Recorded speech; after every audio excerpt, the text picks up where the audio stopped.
du lieu du drame. Alors Maxime, on compte bien ce soir 2 victimes puisque 2 corps ont été repêchés. Il reste encore 5 disparus, c'est ça ? Ouais, c'est ça. On n'a pas encore d'informations, bien sûr, sur la nationalité des 2 corps repêchés.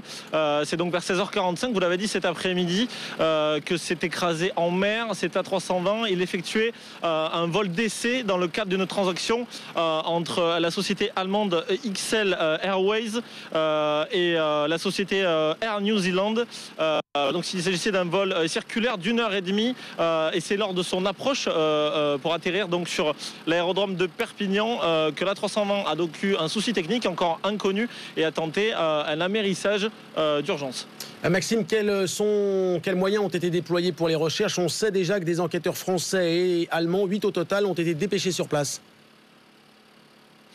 Oui, alors beaucoup de navires ont été sur place dans l'après-midi. On en a compté une bonne dizaine. Un hélicoptère aussi de recherche a été dépêché sur place. Des recherches justement qui vont être suspendues pour la nuit. D'abord tout simplement en termes de visibilité, mais aussi la mer qui est très mauvaise ce soir, de très mauvaises conditions météo. Ces recherches devraient toutefois reprendre dès demain matin, bien évidemment, à l'aube, avec plus de 30 plongeurs dépêchés sur place. Mais ici ce soir à Canet-en-Roussillon, on a guère d'espoir de retrouver des survivants demain.